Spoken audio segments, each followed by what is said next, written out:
I think it's important that we understand that Germany is a very strong democracy, and as a strong democracy, we are absolutely clear that the extreme right should be out of political control and out of political decision-making processes, and that there will be no cooperation with them. And we really reject any idea. We really reject any idea of cooperation between parties, other parties, and these extreme right parties. I think there is a strong consensus between all relevant parties in Germany that they won't do so. I hope this will last and continue. But it is absolutely sure and necessary to say it is not others to give us the advice to cooperate with these parties which we are not working with for good reasons, especially when looking to the history of our country. Do you think there was anything in the Vice President's speech worth reflecting on? You mean all this very relevant discussions about Ukraine and security in Europe?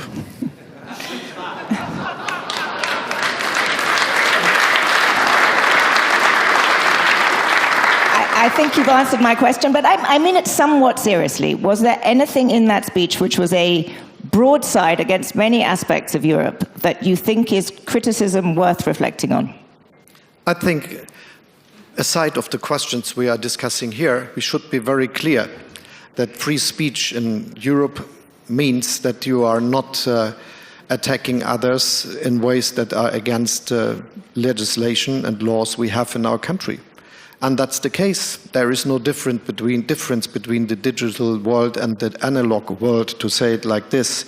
And we have to be very clear that hate and all this, which is so bad for our societies, should be not the reality of public debate. Thank you. Let's turn to the subjects that I think you hoped the Vice President would address yesterday. Let's turn first to actually defense spending, which you made some very strong points just now about what you thought needed to be the scale of defense spending and what needed to change in Germany in order to pay for it, particularly the debt brake. Will this be, you said, you said there was a majority in this country after the election. Does that mean you think it should be a condition of any coalition agreement that there should be a reform of the debt brake? To my point, it's necessary that we change the view we have to these questions since many years. It will be absolutely impossible to finance 2% and even more without changing the debt regulation we have in Germany. It is impossible.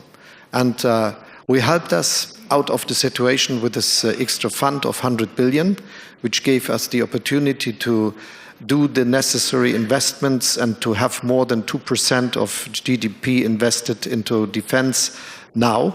And we will be able to continue, but this fund ends in 27. And then we have to take a decision for the next future. And it will be not that we raise taxes by 30 billion. And it will be not that we cut investments into streets and railways and investments into the future of our society or in social cohesion because of doing more for defense.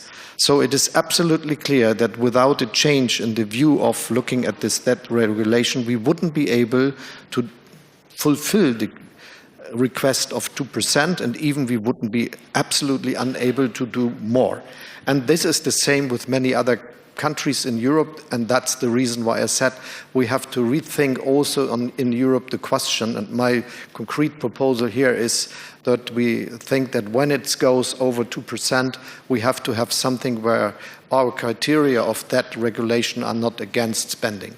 Absolutely, and you echoed comments made by Ursula von der Leyen yesterday where she proposed something similar.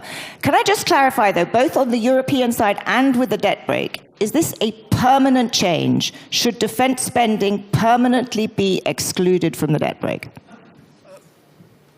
I think it should be for a long time and possibly permanently. We have to discuss this together, but we have to be very clear, it is not for doing new pension schemes. This is something we have to afford with our own capabilities in our countries. But if you look around, the world, you will not find too many countries that are able to do even that much for defense if they are not using also their chances for going to finance with sovereign bonds and the like. And so it is absolutely necessary that we are clear on this question. And I'm really, really a bit disgusted that we have, especially in my country, but also in other places, the idea that it's something which we will be able to do just in a way. It will not happen. If we are not serious, if we are not honest with the people, telling them that spending more for defense will mean that we have to increase also the debt we have, we will not succeed. And it is then something we wouldn't do. And that's the reason why so many countries in Europe did not fulfill the 2% criterion, why they were not able to do it without acting against the cohesion of their own society. And I can tell you, I spoke with many leaders in Europe, and when behind the door, when the doors are closed, they are absolutely clear. If I would do this, I would have no chance to convince my public. And so we have to be honest in this case, and all these not honest debates are the problem for a real decision. They were in the past, and if there would not be, to be very clear, if there would not be this war of aggression of Russia against Ukraine, nearly every country would have said we look for the 2% without doing anything. And this should not happen again, that we meet in Wales, everyone is signing a document about 2% and not doing a bit for getting there. When I started in office as a finance minister, the budget of the defense ministry was 37 billion. Now it is, together with the extra fund, nearly 80, together with the defense spending and other resource like foreign office and so on, it is 90 that we spend. So what sort of an increase we had in the past, we would not have been able to do this without the extra fund, and we will not be able to do it without extra debt. And we have the chance for doing so. Just tell this. Everyone in G7 has a debt to GDP ratio of over 100%, but Germany. We are going down to 60. United States are above 120. Italy is above 140. Japan is above 200 something. So that's the reality we are facing. We have the strength, we have the power, and we have the economic capabilities to do what is necessary. You've put this very starkly and very clearly, and I think it's a very strong argument you make that politicians have not leveled with their publics. Have you done enough to level with the German public, perhaps before today? Because do you think the German public is ready for the scale of defense increased spending that you say is necessary? Yes, I think so, because there is a broad support for all those saying we should do more. But there is a reason why it did not happen in the past, and this is what I explained. But if we would tell the people this would mean cuttings of 30 billion, 40 billion a year in all the necessary things to be done in the country, they will not agree. So it is the only possibility to do something which is about these regulations we have. Can I just turn in our last questions to something more short-term? President Trump has clearly signaled that he would like to get President Putin around the negotiating table and do this quite quickly. The next weeks, months are going to be very important. You have an election next weekend. If the polls are to be believed, you are unlikely to win this election. This was the same last time. But I won. But you will be Chancellor until a new coalition agreement is formed. For the outside world, how will Germany speak with one voice?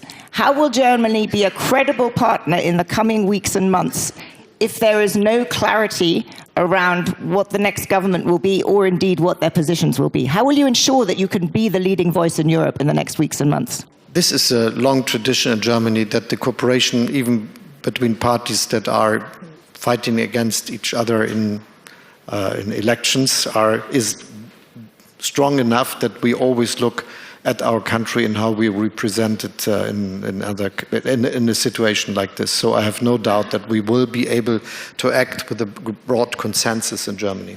So you will be working together to ensure that you have an... We did all the time, and why should this not be the case again? And so I'm very sure. Yeah, it's just that this is a particularly delicate time with particularly consequential decisions being made. But this is one of the achievings of the German constitutional framework, where we learned our lessons from the Weimar Republic. We have a very strong government that always is able to act, and we have a broad consensus between the democratic parties about the need of transatlantic partnership, of peace and security in Europe, so that I think that we will be able to do all what is necessary with a sort of consensus that also gives the legitimacy for what you can do. It's unclear from the various comments from the Trump administration precisely what their approach is going to be towards Ukraine and towards Vladimir Putin. But one consistent theme seems to be a greater role for Europe, a less role for America in supporting Ukraine. If they take the radical end of that, which is really pulling back from any American support, is Germany, in particular, and Europe willing and able categorically to step up? I do not understand the United States administrations in this direction. So even what we heard from the defense minister, what we heard from many others, and also from the president, is that they will continue to support Ukraine. This was also what I learned from my talks I had with President Trump when we were discussing especially the situation in Ukraine. And everyone should know, and I think the United States administration knows, that it is also an important and necessary message to Putin that he cannot count on a reduction of the support, because otherwise he would not do the necessary compromises. And so I think a strong Ukraine, which gets our support, a strong message to the Russian president that the support of the United States and of Europe will continue. And then the request for a fair peace that is not a dictated peace is what we should look for and what we can achieve. Because in this meeting we should be very clear that Putin did not reach a relevant of his goals. He was looking for making NATO more weak and getting it more away from him. Now he has Finland and Sweden as new members. Nearly everyone is spending 2% of GDP for defense. We are more looking at defending our countries in Europe if there would be a military aggression against NATO. So this is a complete difference to the time before. Second, he was looking for something of a proxy regime in Ukraine. His wording for this is denazification, but he means that he should control who is the president and what they are doing. This will not happen. Ukraine is now a strong democratic nation on the path to the European Union, which we opened, and which is merit-based, but is a path where they can get to the end and be member of the European Union. And the third is what he always mentions also in the phone calls I had with him, a completely demilitarized Ukraine. But the truth is that Ukraine now has nearly 1 million soldiers under weapons, if you count all together that are relevant for the battlefield, that they are well equipped, or could be better, but they are really equipped by Western munition, arms, and all the kind. And because of this, it's absolutely clear that a post-war Ukraine would have a very strong army. But this leads me to the question, what is what we could get for guaranteeing that Ukraine will not face the next war with Russia some years later? And my view is the first of all is a strong army of Ukraine, which will be over the size of their economy, which they could not afford from the strength of their own economy. So there will be a responsibility in the post-war times for Europe and for United States and for the international partners and friends of Ukraine to make this happen. And all the sort of security guarantees we give should be designed from this basis. So the key is a strong Ukrainian army, which you help fund and support. But beyond that, there will also be a need for security guarantees. What security guarantees should there be? Do they have to be credible, need to include the US? Yes. And this is the basis of NATO, that we do always the same things. And I will be very clear that all this must continue to be the basis for what we are deciding, that there is not a split security between the United States and the European partners, and that we are always involved. So we felt involved when there was this aggression against the United States and went to war in Afghanistan as partners. That's one of the cases where we worked together. And this must be always the basis for what we do, that it is clear that if there is an aggression against soldiers of European states in Europe, it is also the question of the United States. So we should always do the same. This is the basis of NATO and our strengths, and for making Russia clear that they cannot split us. That's very clear. Chancellor Olaf Scholz, thank you very much indeed. Thank you.